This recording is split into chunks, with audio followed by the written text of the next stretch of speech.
The blood on his collar wasn't his. That's the first thing I noticed when he walked into my brother's funeral. Dante Volkov. The name everyone whispered, but nobody dared to say out loud. He stood at the back of the chapel, hands in his pockets, watching me like I was the only person in the room. I should have been terrified. Instead, I walked straight to him. "You killed him, didn't you?" He didn't deny it. He just tilted his head and said, "Your brother died because someone wanted you dead. I made sure that didn't happen." I slapped him. He didn't even blink. 3 days earlier, my brother Marco had been found in the river. The police called it a drowning. But Marco was a swimmer. He grew up in the water.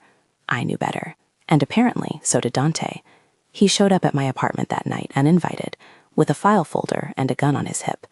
"Your brother worked for me," he said, dropping the folder on my kitchen table.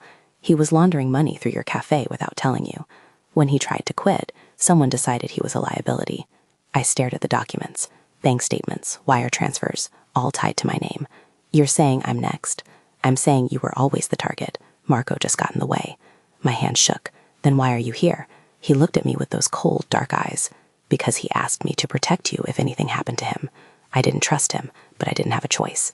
Dante moved me to a penthouse across the city, high security, no windows facing the street. He said it was temporary. It didn't feel temporary. He barely spoke to me, just sat in the corner every night, cleaning his guns, making calls in Russian. But every morning there was coffee waiting for me, the exact way I liked it. And every night he checked the locks twice. One evening I found him staring at a photo on his phone, a little girl with dark curls. He locked the screen. No one. But his voice cracked, just a little. That's when I realized this man wasn't just dangerous. He was broken. 2 weeks in, I made a mistake. I went back to the cafe to grab some documents. I thought it'd be quick, in and out. I was wrong. They were waiting for me. 3 men, expensive suits, empty eyes. One of them smiled. "You should have stayed hidden, little rabbit." I reached for my phone, but he slapped it out of my hand. That's when the door exploded inward. Dante didn't say a word. He just moved. The first man went down with a broken jaw. The second hit the wall so hard the mirror cracked. The third pulled a knife. Dante caught his wrist, twisted, and the blade clattered to the floor. "Touch her again," Dante whispered, "and I'll make you beg for the mercy I won't give." He dragged me out of there before the siren started. In the car, his knuckles were bleeding. "You could have died," he said quietly. "You didn't have to come." He looked at me, jaw tight. Yes, I did. That night, everything changed. I couldn't sleep. I kept replaying the way he'd looked at me in that cafe, like I mattered. I found him on the balcony, smoking in the rain. "Why did Marco ask you to protect me?" I asked. "What was he so afraid of?" Dante didn't turn around. "Because the man who wanted you dead is the same man who killed my daughter." The world tilted. "What?" He exhaled smoke into the night.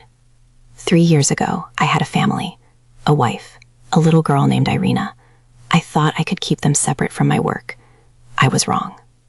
His voice was hollow, empty. One of my enemies got to them. By the time I found them, it was too late.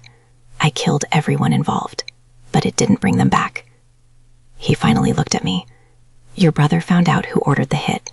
He was going to help me finish it, but they got to him first." My chest tightened. "So this was never just about me?" "No," he said. "It was about making sure I didn't lose someone else I swore to protect." I should have walked away, but I didn't. Instead, I kissed him, and he kissed me back, like a man who'd forgotten what it felt like to be human. The next morning, Dante got a call. His face went cold. They found us.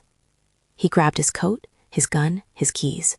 "Stay here. Lock the door. Don't open it for anyone." "Dante, I'm ending this tonight." He left, and I waited. Hours passed. Then a knock at the door. I looked through the peephole. It wasn't Dante. It was a man in a black suit, holding an envelope. Delivery for Miss Romero.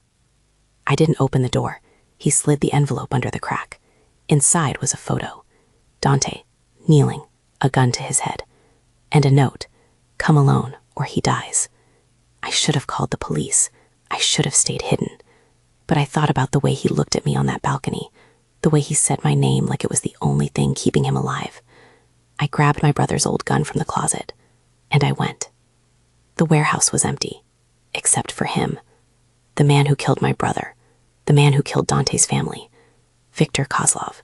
He smiled when he saw me. I was hoping you'd come. Dante was on his knees, bloodied, but alive. Let him go, I said. Victor laughed. Why would I do that? You're both loose ends. I raised the gun, because I'm the one holding the trigger now. I pulled it. The shot echoed. Victor fell, and Dante looked at me like I'd just saved the world. We left the city that night. No goodbyes, no looking back. Dante sold everything. We disappeared into the mountains, into a life where no one knew our names. Some nights he still wakes up screaming, but I'm there, and he's here, and for the first time in years, neither of us is running.